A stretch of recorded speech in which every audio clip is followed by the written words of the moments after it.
Il existe une femme, une figure mystérieuse qui hante les dernières pages des Écritures. Elle n'est pas mentionnée dans les Évangiles, elle n'apparaît pas dans la Genèse, mais lorsqu'elle surgit dans le livre de l'Apocalypse, sa présence est si troublante que même l'apôtre Jean en est perplexe, admiratif et peut-être même horrifié.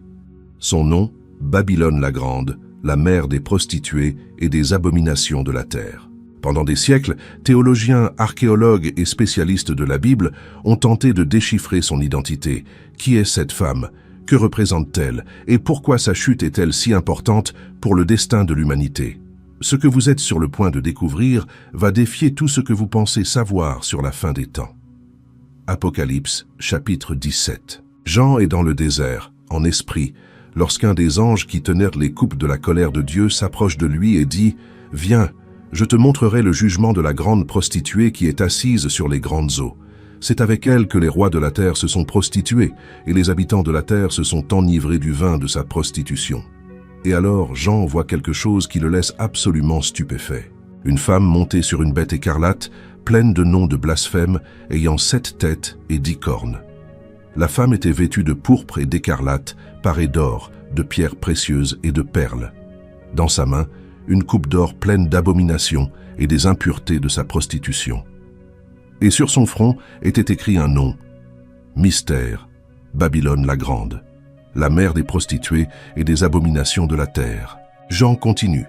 Et je vis que cette femme était ivre du sang des saints et du sang des témoins de Jésus. Ce n'est pas une métaphore légère, c'est une accusation dévastatrice. Cette femme n'est pas seulement immorale, elle est meurtrière. Elle a persécuté, torturé et tué les disciples de Christ à travers l'histoire. Et le texte dit qu'elle est ivre, enivrée de ce sang, comme si c'était un plaisir pour elle, comme si c'était, laissez-moi reformuler cela, comme si c'était une dépendance. Et voici le détail qui intrigue le plus. L'ange dit à Jean que cette femme est assise sur 7 montagnes, 7 collines. Or, tout étudiant sérieux de l'histoire ancienne sait que Rome, la ville éternelle, a été littéralement construite sur 7 collines. Le Palatin, l'Aventin, le Capitole, le Quirinal, le Viminal, l'Esquilin et le Caelius. Pendant des siècles, les réformateurs protestants ont interprété ce passage comme une référence directe à l'Église catholique romaine et au Vatican. Mais est-ce aussi simple que cela? Ou y a-t-il plus de couches dans ce mystère? Approfondissons.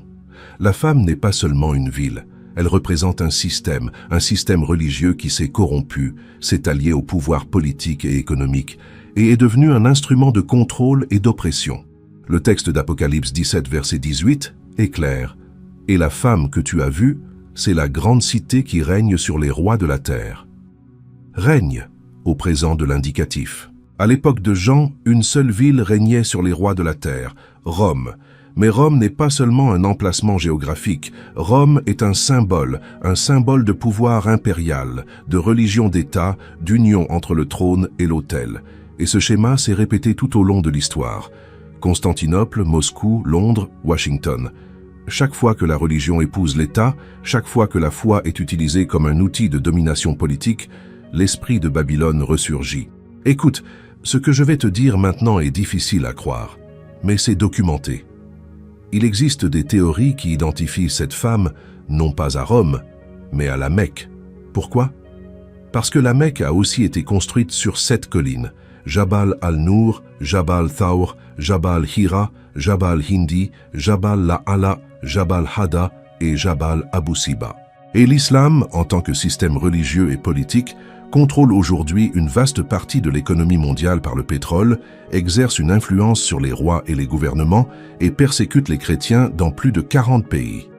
Mais il y a une troisième théorie, peut-être la plus radicale. Certains spécialistes contemporains suggèrent que la Babylone de l'Apocalypse n'est pas une ville spécifique, mais plutôt le système global de commerce, de luxe et de matérialisme qui domine le monde moderne. New York, Londres, Dubaï, des villes qui vivent d'excès, d'ostentation, du culte de l'argent. Des villes où tout peut être acheté, y compris des âmes humaines, comme le dit Apocalypse 18, verset 13. Le savait-il? Probablement oui. Les apôtres comprenaient que Babylone était à la fois littérale et symbolique.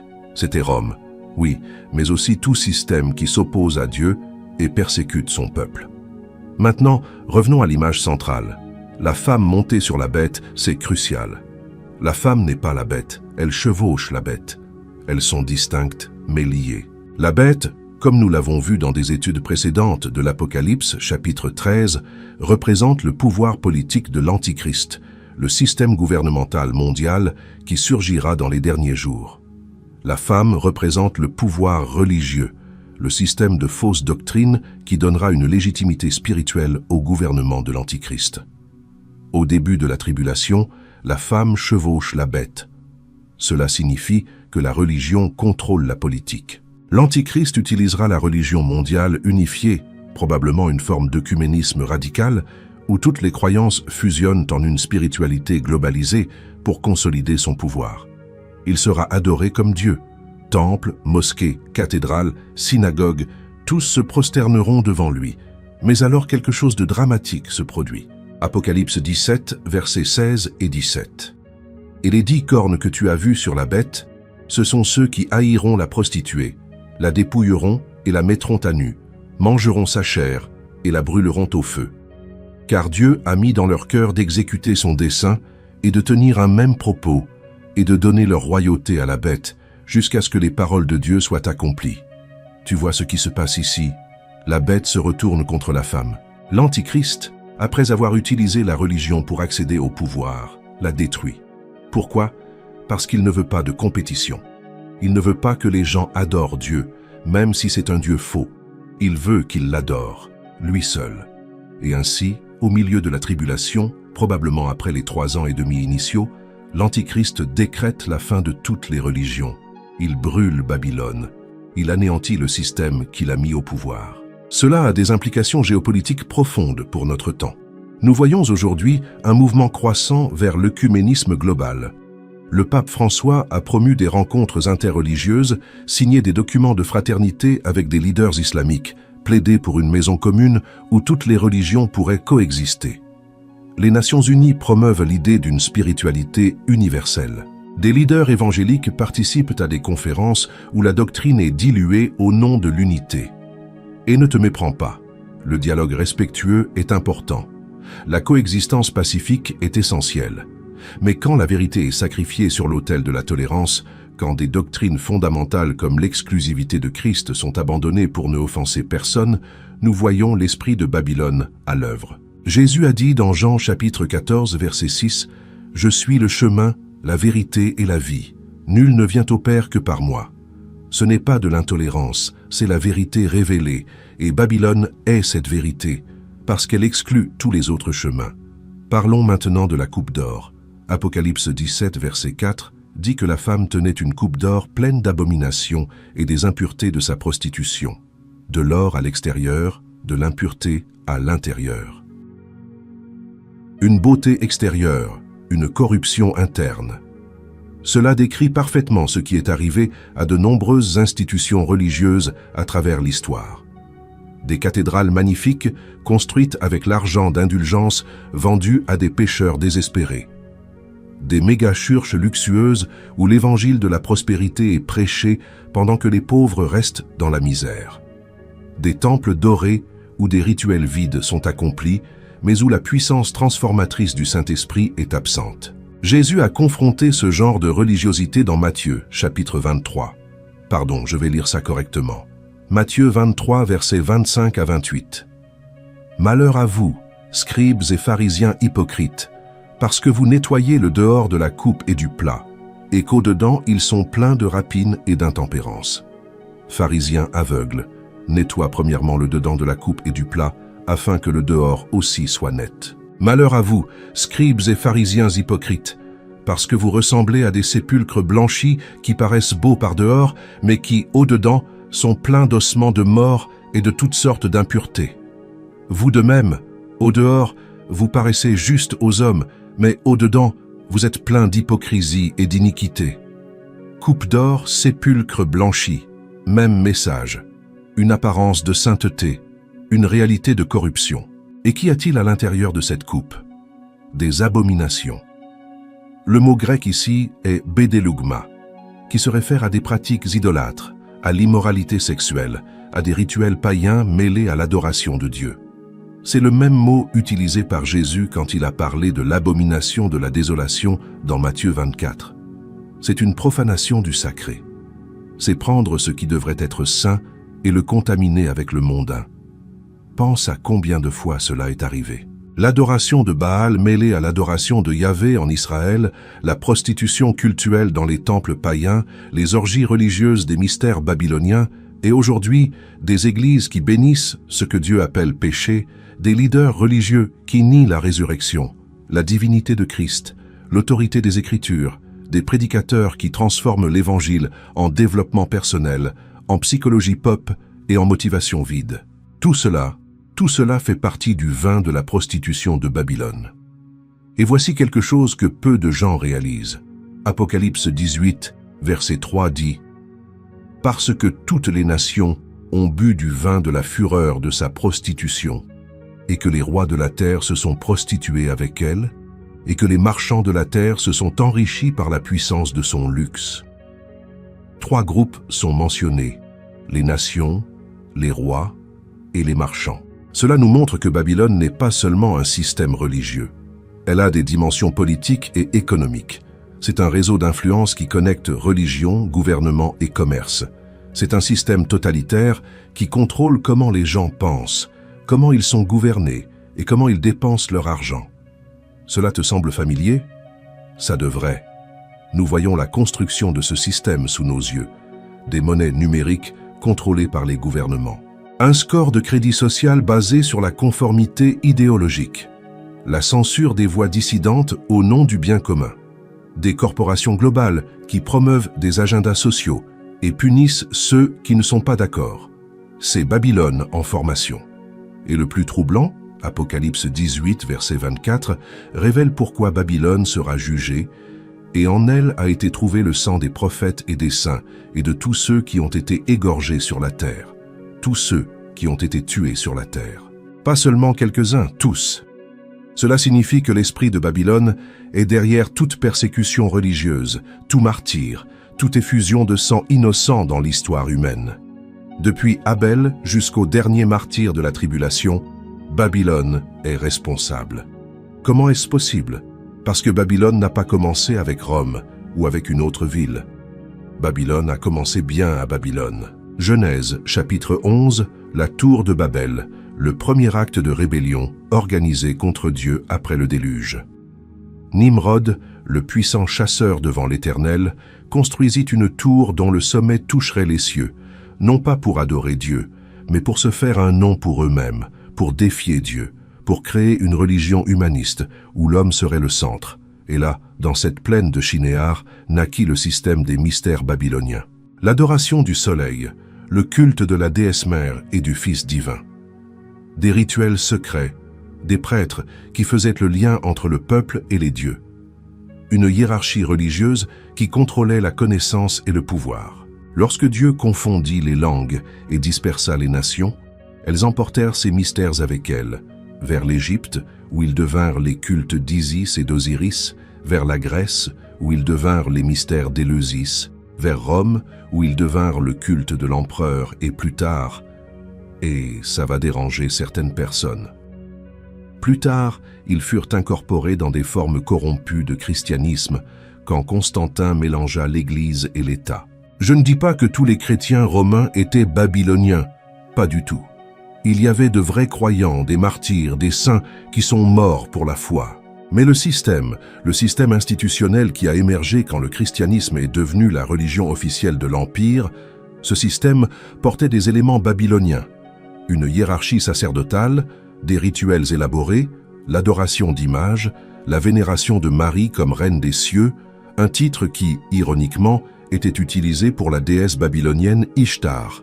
Et avant que tu penses que c'est seulement un problème catholique, laisse-moi être clair, le protestantisme n'est pas immunisé.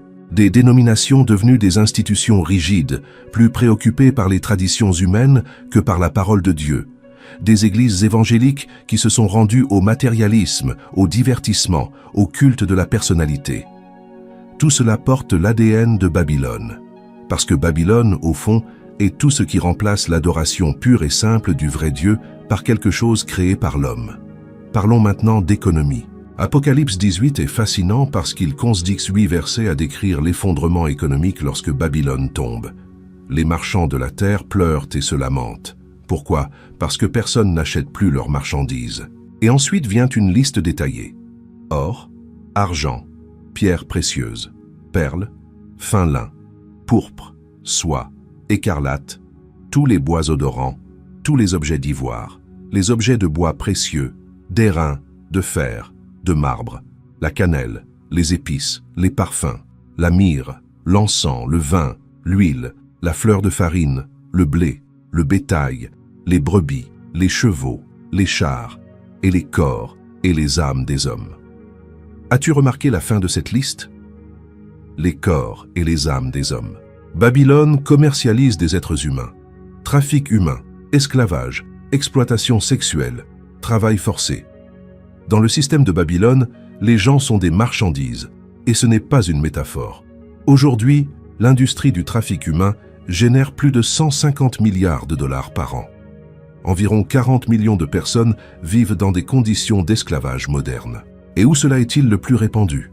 Dans des régions où des systèmes religieux corrompus permettent ou même promeuvent l'exploitation.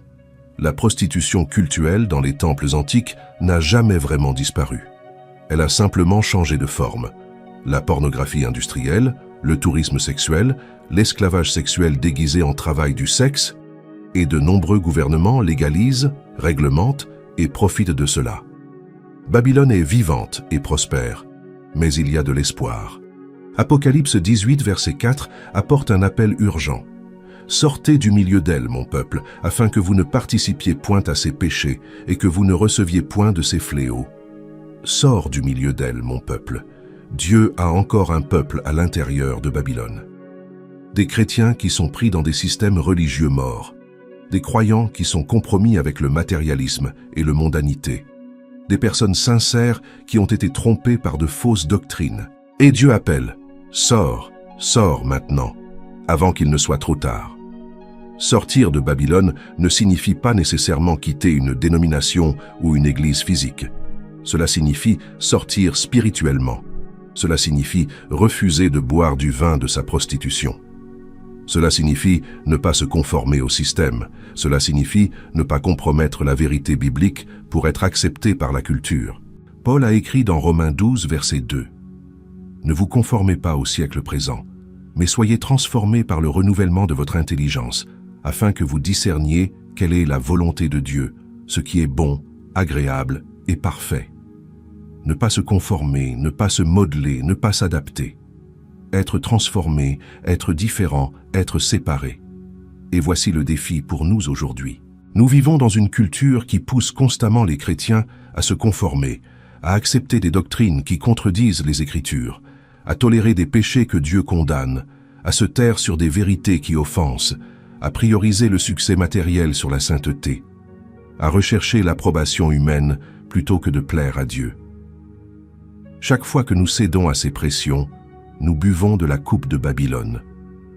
Chaque fois que nous plaçons l'argent au-dessus de Dieu, nous adorons Babylone. Chaque fois que nous acceptons une forme de christianisme qui n'exige pas la repentance, qui ne prêche pas sur le péché, qui n'appelle pas à la sainteté, nous nous prostituons avec Babylone. Mais quand Babylone tombe, et elle tombera, que se passe-t-il? Apocalypse 18, versets 20 à 24, peignent un tableau de célébration céleste et de jugement divin. Ciel, réjouis-toi sur elle. Et vous, saints, apôtres et prophètes, aussi, car Dieu vous a fait justice en la jugeant. Dieu vengera son peuple. Chaque larme versée par les martyrs sera essuyée lors de la chute de Babylone. Chaque persécution injuste sera compensée. Chaque mensonge sera exposé. Chaque corruption sera révélée.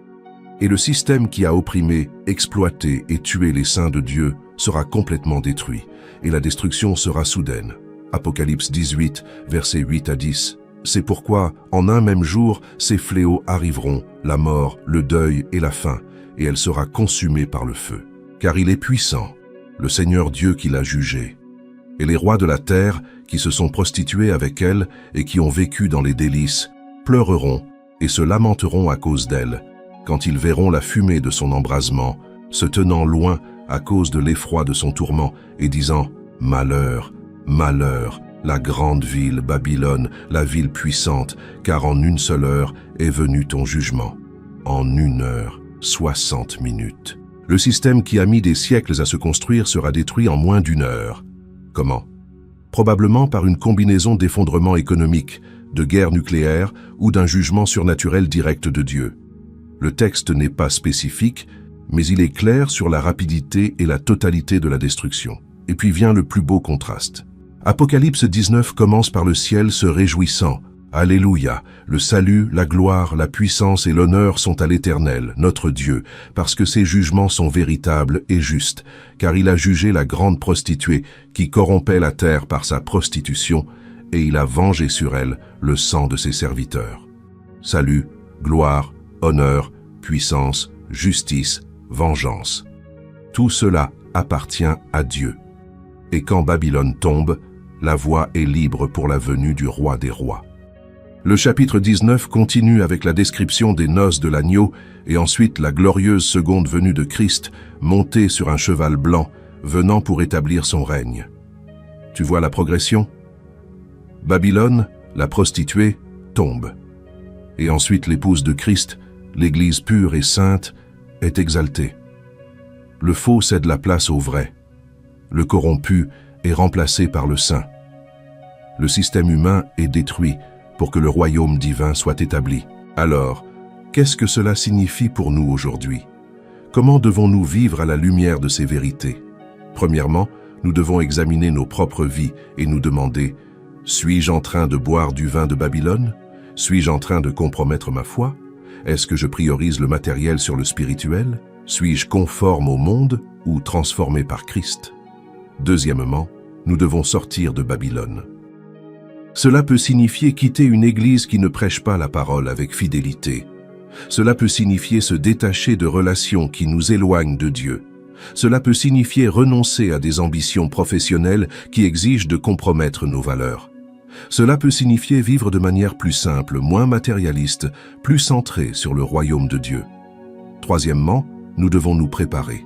Jésus a dit dans Matthieu 24, verset 44, « C'est pourquoi, vous aussi, tenez-vous prêts, car le Fils de l'homme viendra à l'heure où vous n'y penserez pas. » Être prêt signifie vivre dans la sainteté, signifie être rempli du Saint-Esprit, signifie avoir nos lampes pleines d'huile comme les vierges sages, signifie être occupé à l'œuvre du Seigneur, non pas à dormir spirituellement.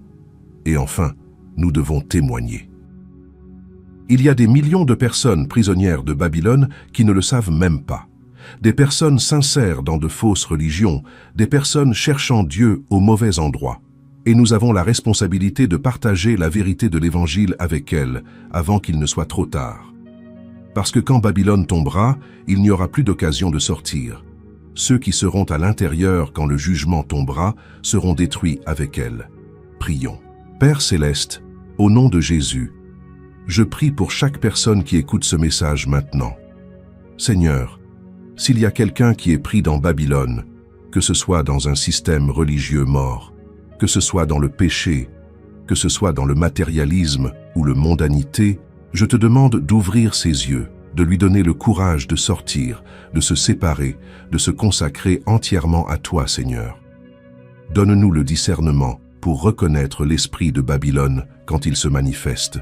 Protège-nous des fausses doctrines, garde-nous de la tromperie, remplis-nous de ton Saint-Esprit afin que nous ne soyons pas séduits par le vin de la prostitution de Babylone.